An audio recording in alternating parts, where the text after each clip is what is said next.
Hola, fan.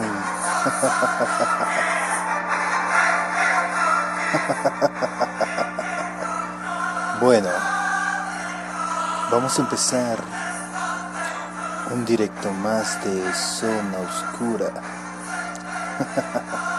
A ver si me pueden decir si se escucha bien mi voz y si se escucha bien el fondo que tengo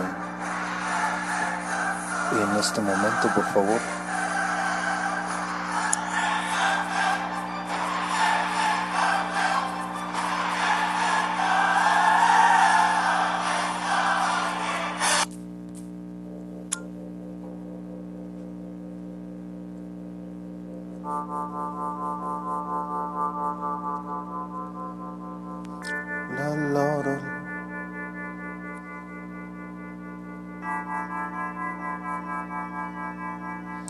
A ver, chicos, por favor, si me pueden decir cómo es que se escucha el fondo y cómo se escucha mi voz. Si está bien equilibrado. Vamos a empezar este directo de Zona Oscura hablando de zombies.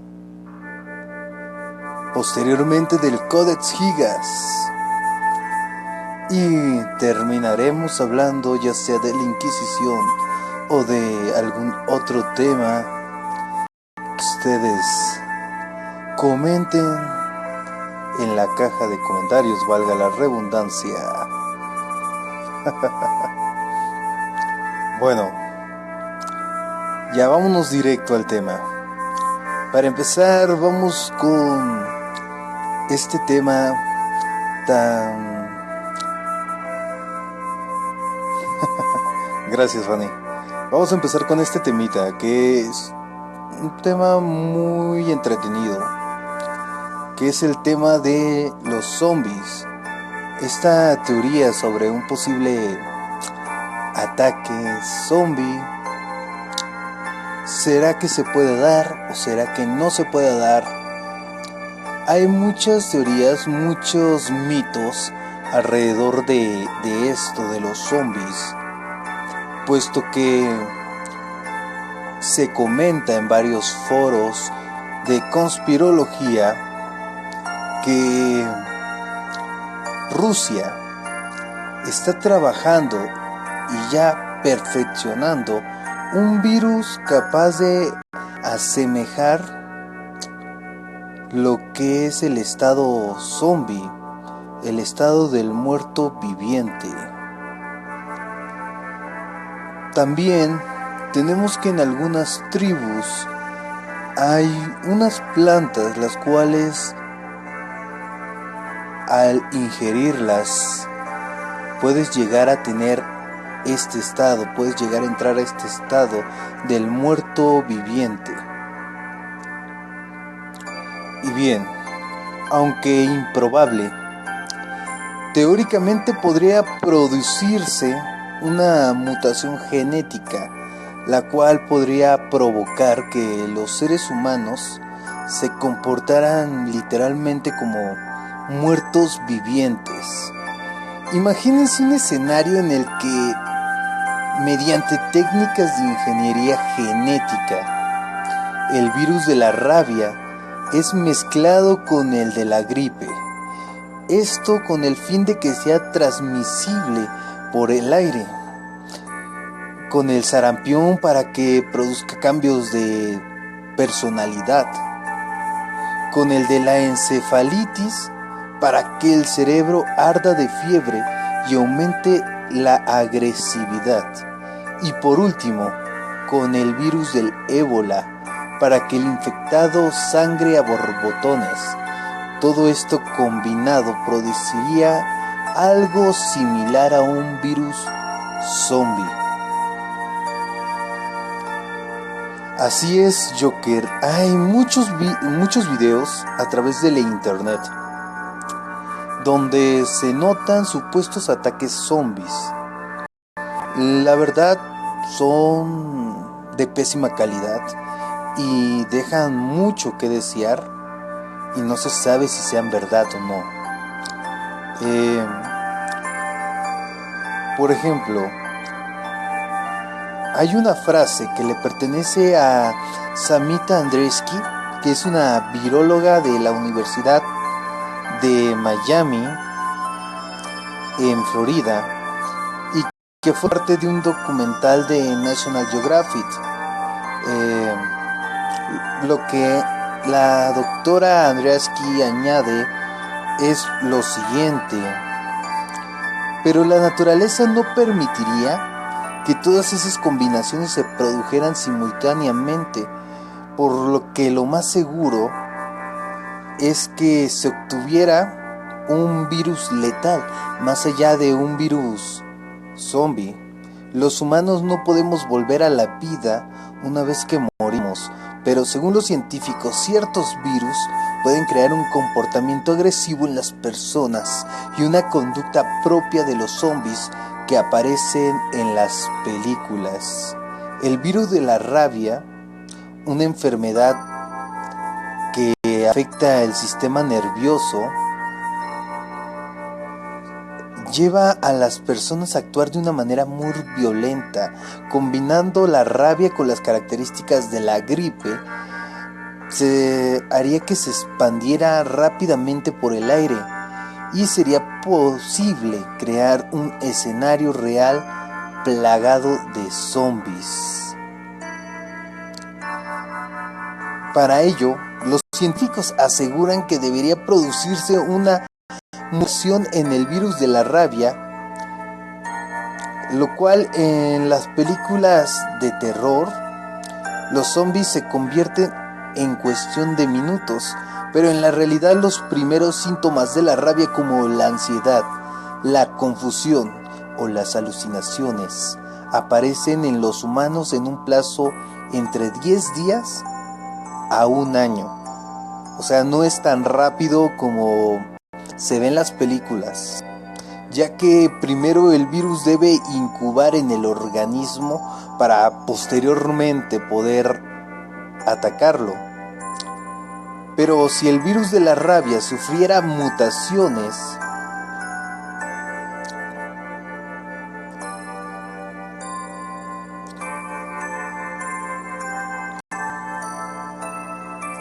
el tiempo de incubación podría reducirse drásticamente, y esto no sería demasiado extraño, ya que muchos virus varían constantemente en un intento de eludir las defensas humanas. Samita Andreesky, viróloga de la Universidad de Miami, comenta también que si un virus de la rabia muta lo suficientemente rápido, podría causar una infección en 1 hora o en un par de horas. Eso realmente es algo completamente posible. Además, para que el virus de la rabia pueda crear una pandemia zombie, debería ser mucho más contagioso que lo que es normalmente.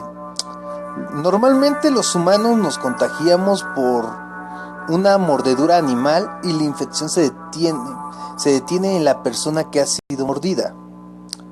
Un modo mucho más rápido de contagio es a través del aire, como ocurre con la gripe, pero un híbrido entre dos virus no se crea en la naturaleza.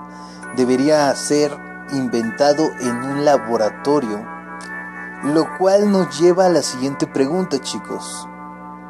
¿Sería realmente posible una pandemia zombie, tal y como nos la pintan en las películas, como nos las ha hecho ver cintas tipo Resident Evil o Guerra Mundial Z, como los podemos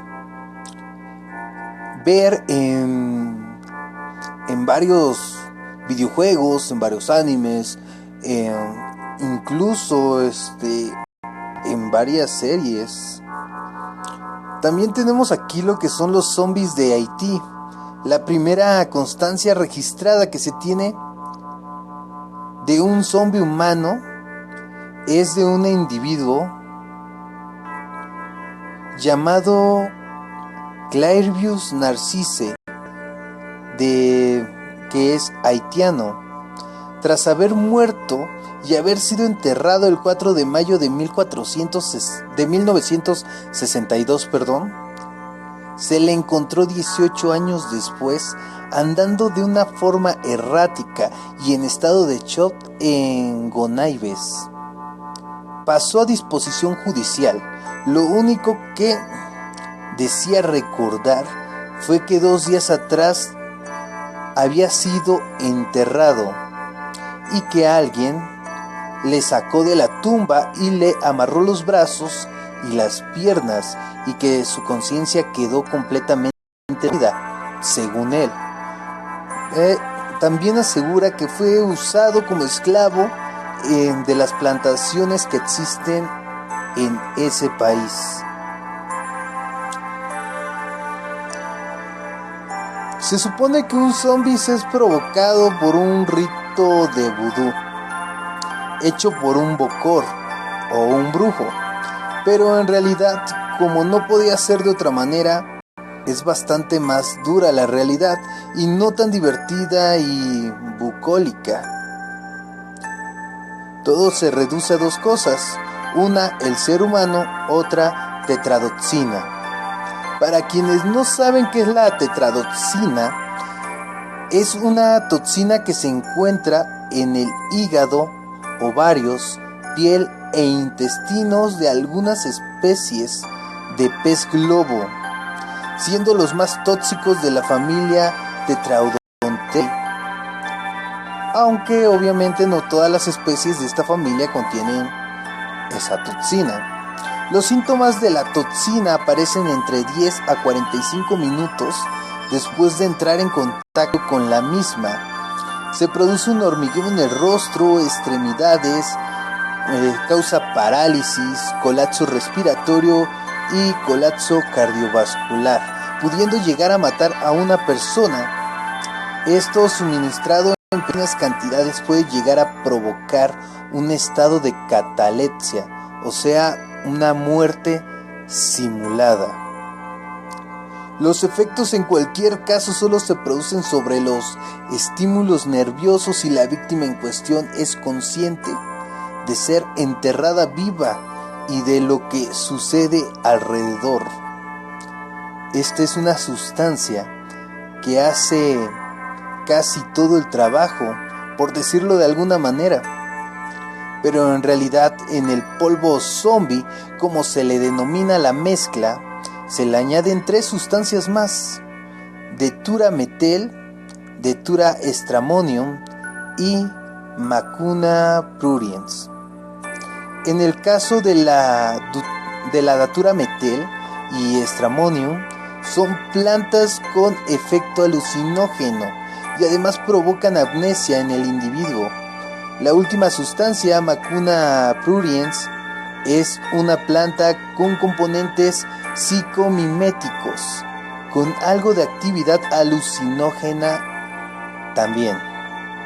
Y por si fuera poco, una vez desenterrado el zombie, este es alimentado con una pasta de atropina y escopolamina, que son disociadores alucinógenos que impactan sobre los neurotransmisores de las endomorfinas del cerebro, perdón, es que se me falla la vista, a través de la piel.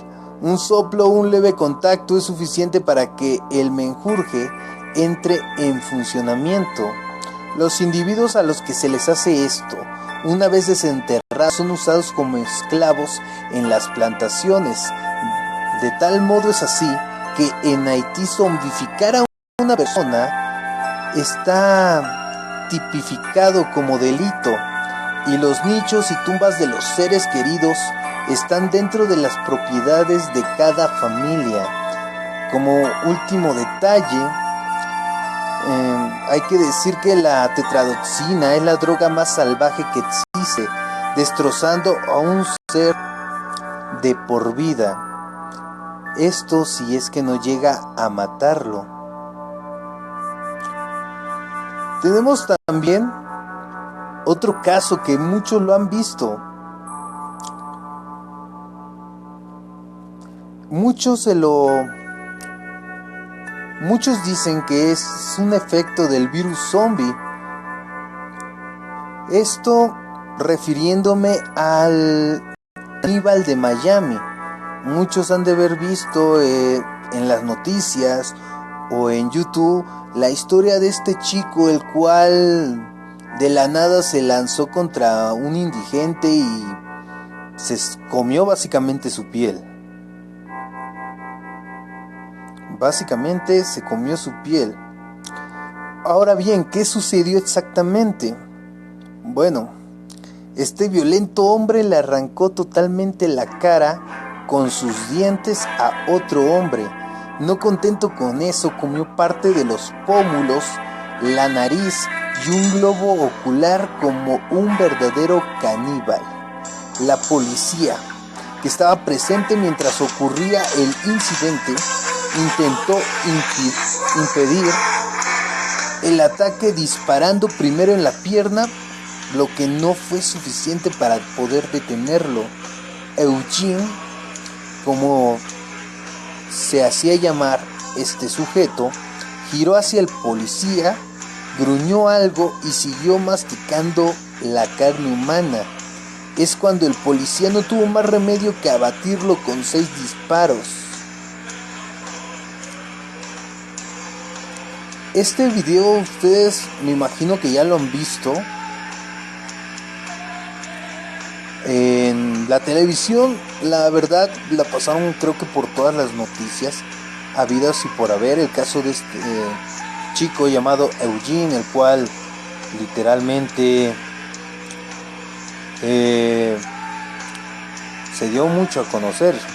Las autoridades creen que Eugene estaba bajo la influencia de una droga poco conocida llamada sales de baño, un derivado artificial de la cocaína cuyos cristales se parecen mucho a las sales relajantes musculares. Rudy Eugene, el hombre que ha sido calificado como un caníbal que atacaba a un hombre a plena luz de día en una carretera de Miami, no tenía carne humana en el estómago. Esto lo reveló la autopsia, según lo que publica los diarios como por ejemplo el Nuevo Heraldo de Estados Unidos. En otro caso, un sospechoso amenazó con comerse literalmente a 2 policías e intentó morder a uno. Brandon de León, de 21 años, fue detenido en un restaurante donde insultaba a gritos. Durante el camino se golpeó la cabeza contra el cristal de separación interna del vehículo policial, amenazando a los agentes diciendo: voy a comerlos. Esas fueron sus palabras directas de esta persona. Después, al llegar a la comisaría, gruñó como un animal e intentó morder a un policía en la mano. Los agentes tuvieron que ponerle una máscara antimordeduras y atarle las piernas. Además de haber tomado Séptimo Cielo, uno de los nombres de esta nueva droga sintética conocida también como sales de baño, de León dio positivo en alcohol, cannabis y otros medicamentos. Pero por si fuera poco, tenemos un caso más. Esto ocurrió igual en Miami el día 21 de junio. Otro hombre de Estados Unidos fue detenido después de morder a una persona y resistirse a las autoridades cuando se encontraba bajo la influencia de algún tipo de droga desconocida. Esto informaron las autoridades. El suceso ocurrió cuando Charles Baker, de 27 años, se presentó en la casa de su novia para visitar a sus hijos, y cuando le abrieron la puerta comenzó a maldecir, a gritar y a quitarse toda la ropa. Esto según un informe de la oficina del alguacil del condado de Manatee, en la costa oeste de Florida. Baker siguió gritando, empezó a lanzar los muebles alrededor de su casa, y cuando otro hombre identificado como Jeffrey Blake y que se encontraba en casa intentó detenerlo, lo mordió y le arrancó un trozo de carne del brazo. La víctima, de 48 años, logró someterlo. Ustedes con sus comentarios. La víctima, de 48 años, logró someterlo hasta que agentes de la policía se presentaron en la vivienda. El momento del suceso ocurrió el miércoles por la mañana.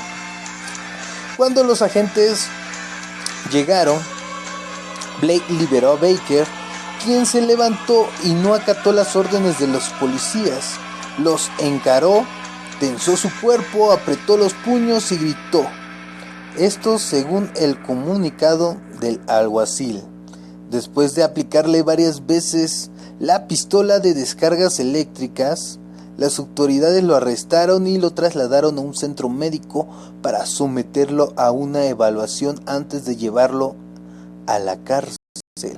El caso de este hombre, que afronta un cargo de agresión con agravante, se suma a otros dos ocurridos recientemente en el sur de Florida y cuyos protagonistas también han sido identificados como caníbales por los medios locales.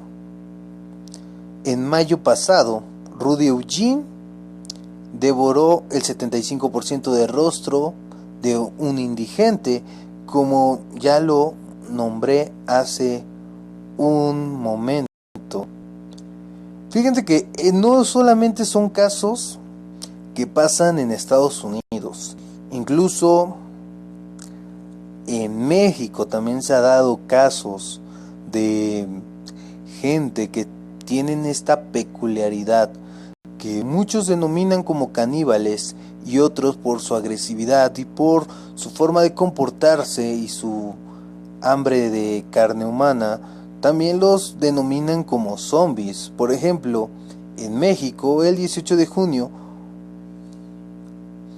una mujer agredió a su hijo y trató de comérselo bajo el influjo de la droga recientemente conocida como sales de baño.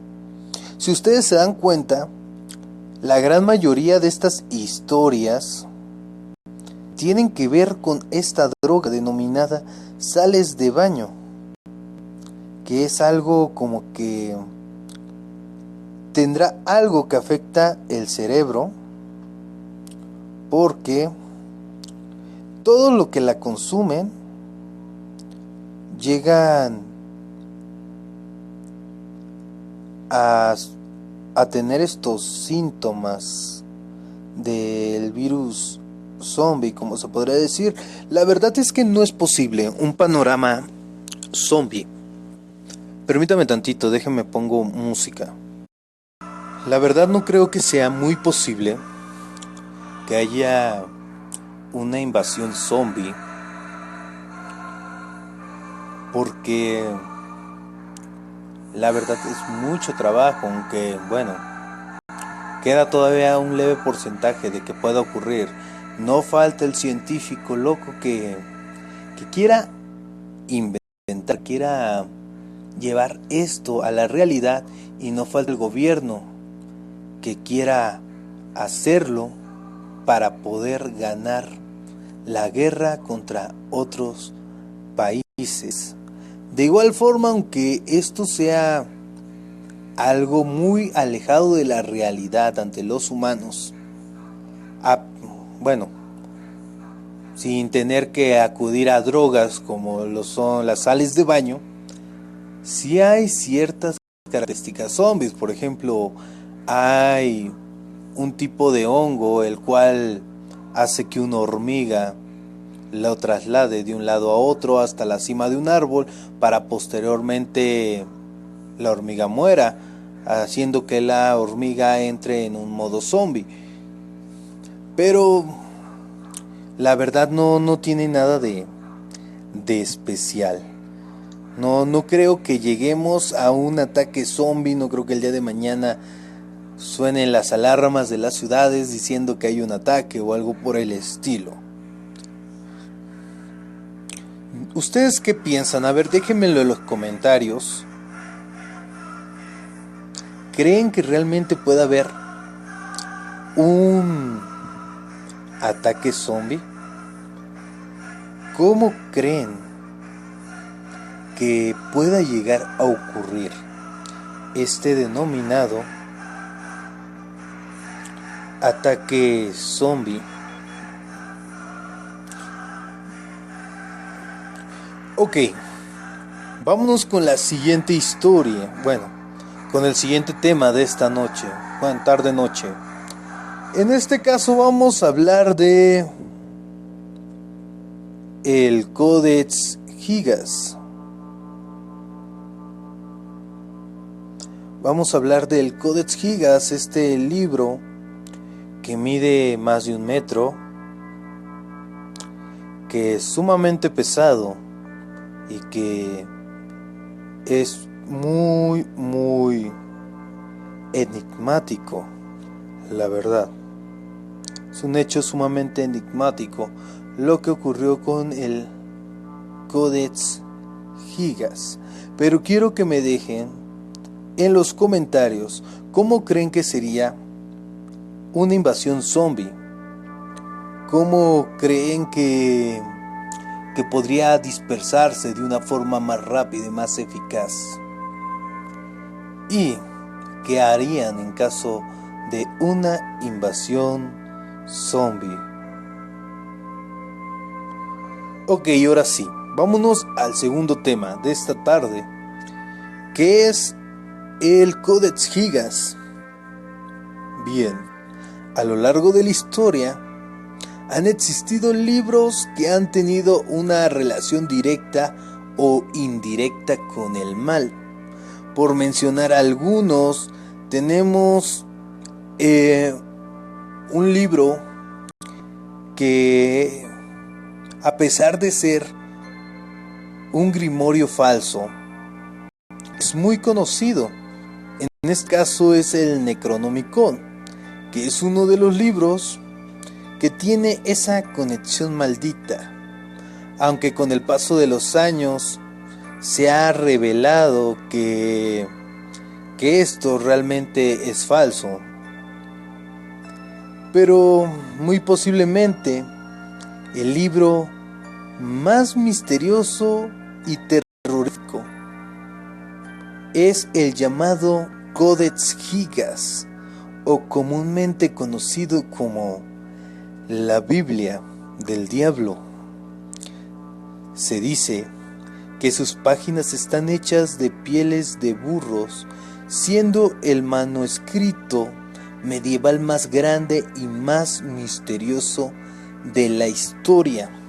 Según cuenta la leyenda del Codex, se trata de un texto perturbador surgido de un pacto hecho entre un monje condenado y el mismísimo diablo. El Codex Gigas fue escrito en el siglo XIII por un monje benedictino en lo que hoy se conoce como la República Checa. Su significado en latín es el libro gigante, que en sí mismo, de gran interés por ser el texto medieval más grande existente en todo el mundo.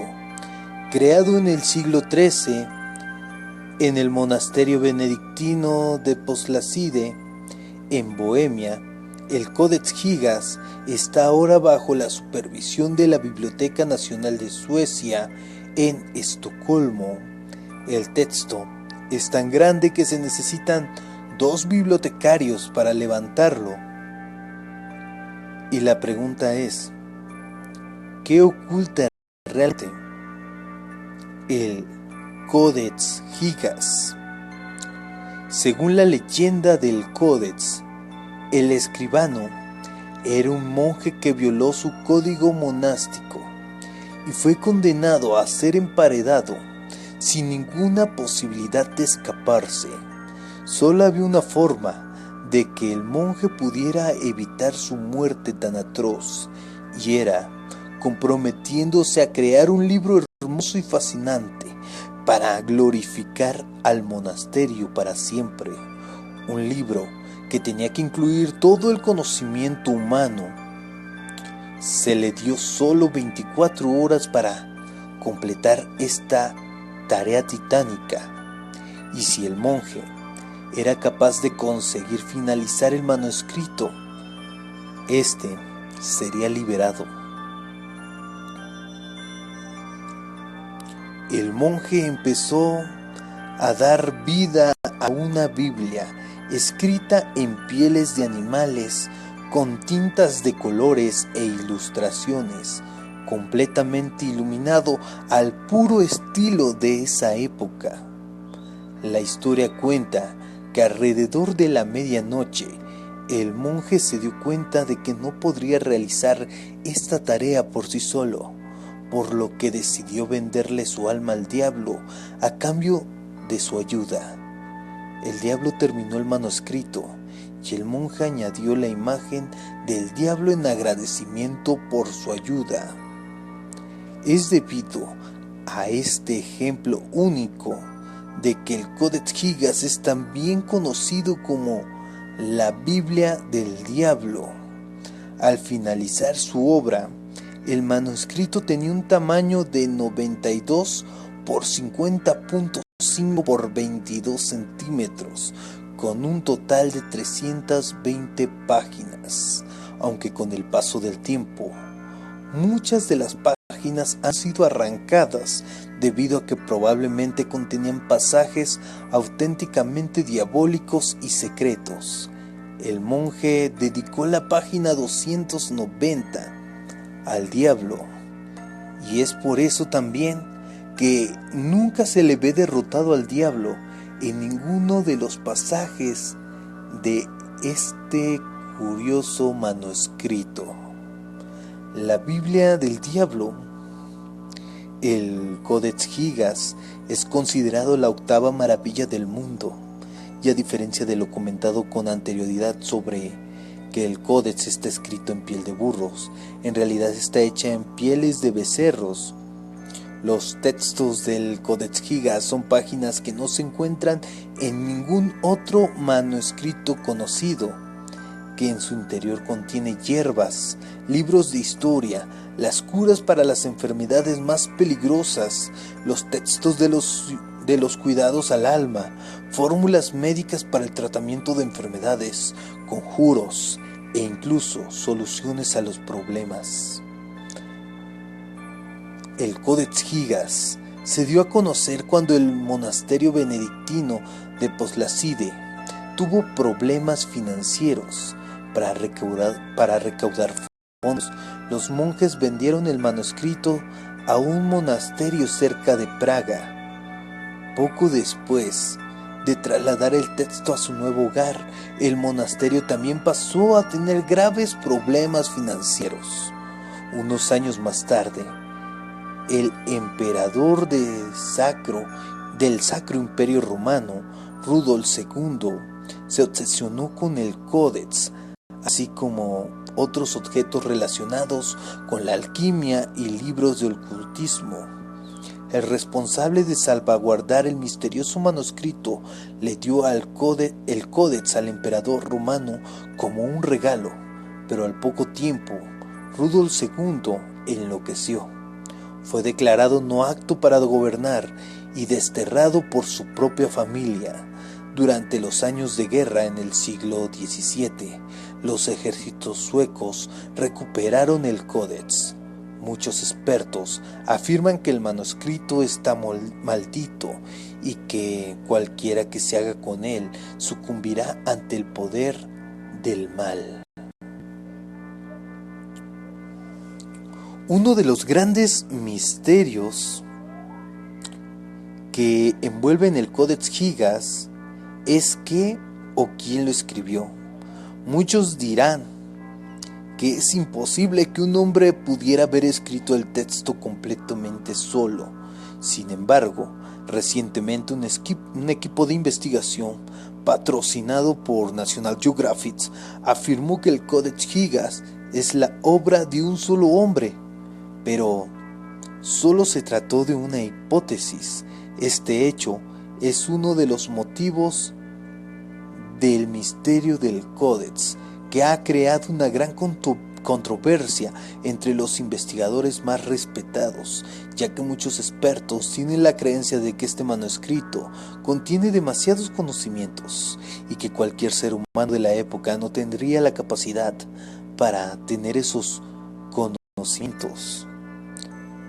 Las investigaciones que se han hecho, las pruebas de tinta, muestran que efectivamente el Codex Gigas fue escrito en no más de 36 horas, para ser exacto en un plazo de entre 24 y 36 horas. Fue escrito el Codex Gigas, ya que no hay muestras de diferencias en el tiempo entre una escritura y otra, de las páginas del inicio, del final y de algunas intermedias. Así como tampoco hay diferencias en la manera de escribir, lo que quiere decir que la misma escritura se llevó a cabo en todo el libro proveniente de una sola persona. Durante esta investigación de este misterioso manuscrito, como ya mencioné, los investigadores observaron que el libro utiliza solo un tipo de tinta hecha de insectos aplastados. El estilo y la fuente de caligrafía son curiosamente consistentes, lo que lleva a los investigadores a creer que el manuscrito es obra de un solo hombre. Pero a partir de este punto comienzan las contradicciones. Se cree que la forma de escribir muestra lo que parece una persona autodidacta, debido a la falta de sofisticación. Pero el equipo consideró que el escribano debía haber sido dotado de muchísimos conocimientos y una increíble comprensión del diablo. Otra controversia es con el tiempo que se tardó en escribirse.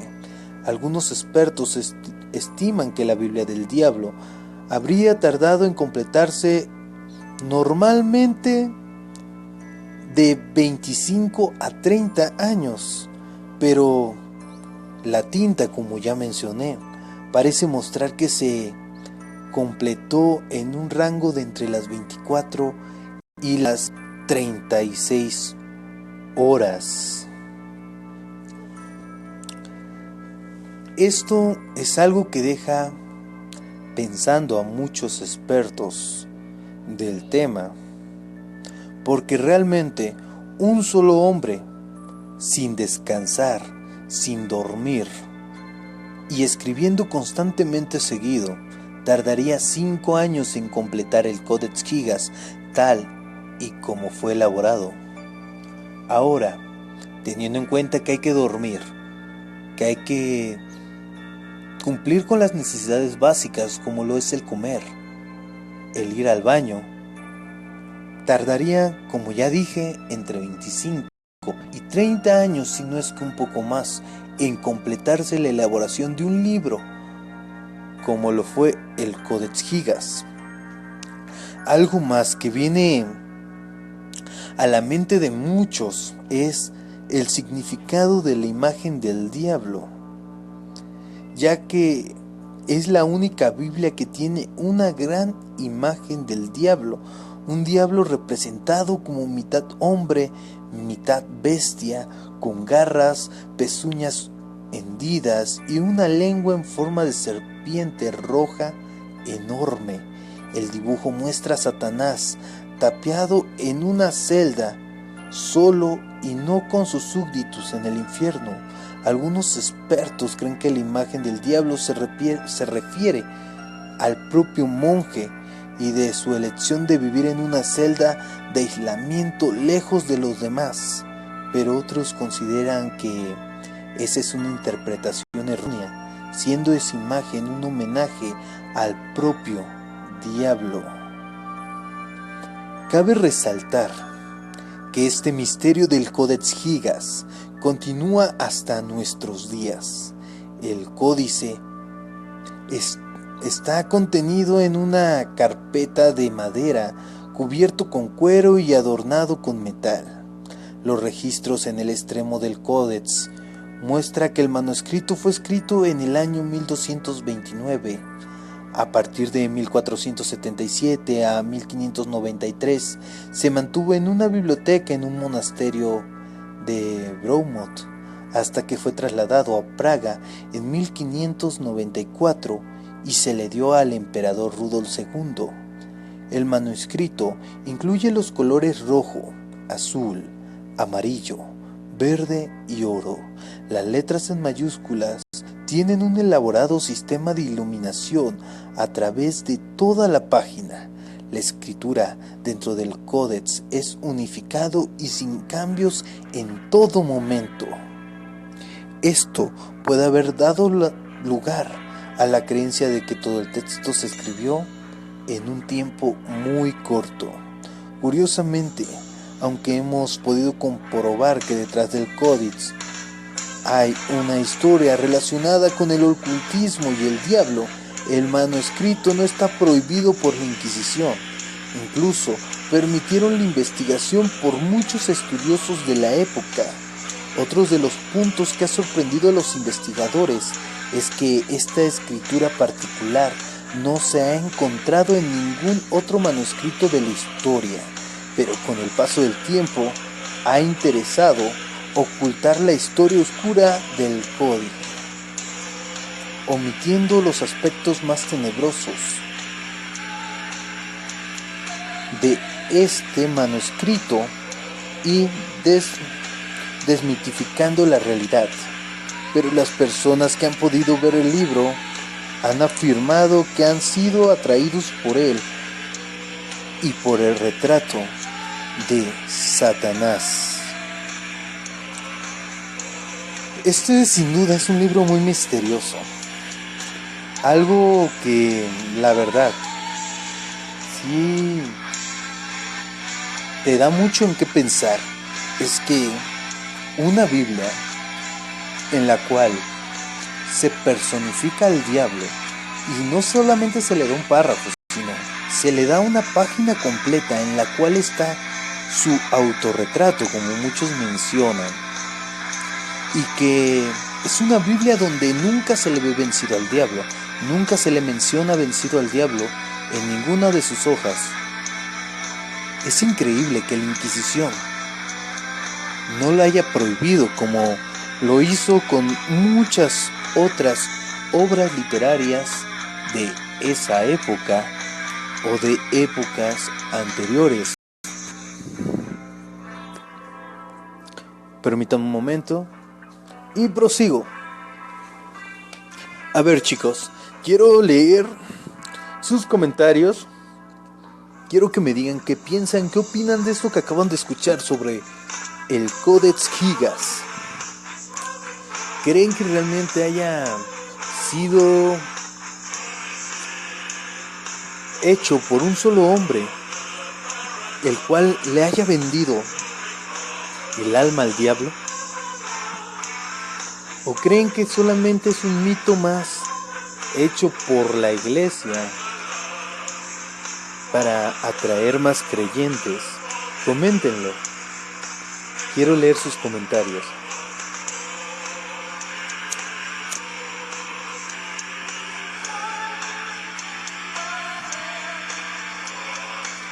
A ver, dice Fanny, yo pienso que si el monje pidió ayuda al diablo, le ayudó a terminar o a escribir todo.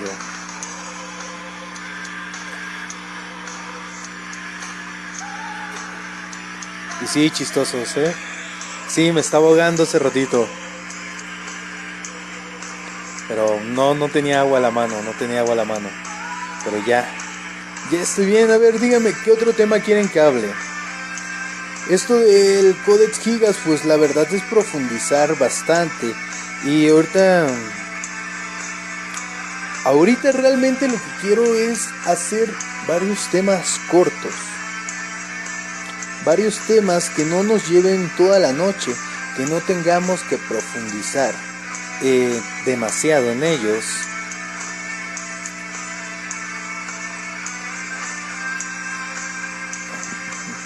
Ya para posteriormente le estaré haciendo un directo especial a cada uno de los temas, ya entrando ahora sí que de lleno en ellos y explicando tal cual son todos, ya profundizando en el tema.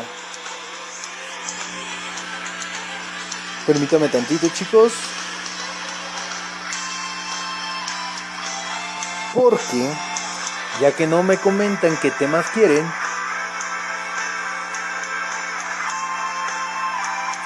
les voy a hablar de la Santa Inquisición, instrumentos de tortura y sus métodos de ejecución.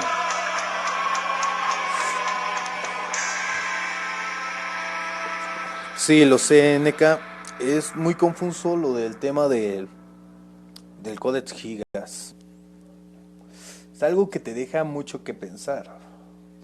De hecho, para unas personas, hace un tiempo lo pasé, el Codex Gigas, bueno, la versión del PDF de lo poco que se ha podido sacar de algunos investigadores, de algunas fotos que se han filtrado sobre este libro. Pero dejen pausa tantito, pongo música y entro al tercer tema de la noche, que es la Santa Inquisición, sus instrumentos de tortura y sus métodos de ejecución. Les doy tiempo que compartan el video, compartan el grupo, avisen a todos que estamos en directo y que vamos a empezar con el tema de la Santa Inquisición. Ok, chicos, vayan por sus palomitas, por el vecino, por la amiga, por la novia, donde quiera que vayan a estar ahorita. Acomódense porque vamos a empezar con el tercer tema, que es la Santa Inquisición, sus instrumentos de tortura y sus métodos de ejecución. La Inquisición, como bien saben, fue un conjunto de instituciones creadas con el único fin de suprimir la herejía dentro del seno de la Iglesia Católica. En 1184 fue fundada la Inquisición medieval en Languedoc, región del sur de Francia, para combatir la herejía de los cátaros o albigenses. En 1231 se construyó con los estatutos Excommunicamus del Papa Gregorio IX. El cargo de inquisidor fue confiado exclusivamente a los monjes franciscanos y a los dominicos. Inicialmente esta institución se implantó únicamente en Aragón y Alemania, pero más tarde se extendió por el resto de Europa. Tenemos lo que es también la Santa Inquisición Española, o mejor conocido como el Tribunal del Santo Oficio. En 1478, los reyes católicos fundaron el Tribunal de la Santa Inquisición, mediante el cual se perseguía la herejía y la brujería. Con el tiempo se fue ampliando el rango de actuación incluyendo la homosexualidad y los protestantes de otras naciones. El primer inquisidor en España fue Fray Tomás de Torquemada. Se calcula que durante la Inquisición española los muertos oscilaron entre 1500 y 2000. La Inquisición española se abolió el 15 de julio de 1834 mediante un decreto que firmó María Cristina de Borbón. Ahora bien, sus instrumentos de tortura y sus métodos de ejecución. Tenemos la hoguera, la cual se utilizó casi en su totalidad para quemar a las brujas.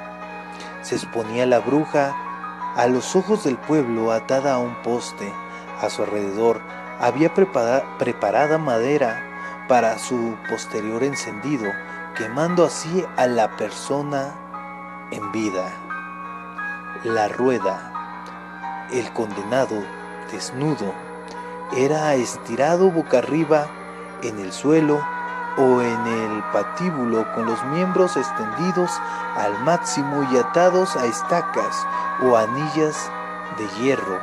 Bajo las muñecas, codos, rodillas y caderas se colocaban trozos de madera. El verdugo asestaba golpes violentos a la rueda, machacaba todos los huesos y articulaciones, intentando no dar golpes fatales. Después, dependiendo del tipo de rueda, el procedimiento variaba. Por ejemplo, uno de los procedimientos era que el condenado era desatado e introducido entre los radios de la gran rueda horizontal al extremo de un poste, que después se lanzaban. Los cuervos y otros animales arrancaban tiras de carne y vaciaban las cuencas de los ojos de la víctima hasta que a ésta le llegaba lentamente la muerte. Otro tipo era cuando el condenado era colocado en una rueda de carro de madera, de manera que los tobillos tocaran la cabeza, para lo cual las piernas debían dislocarse hacia arriba, poniéndose los brazos de manera que recorrieran todo el perímetro de la circunferencia. Después se enganchaba la rueda en un eje que a su vez se clavaba en el suelo, quedando la rueda elevada en posición horizontal con el condenado sobre ella.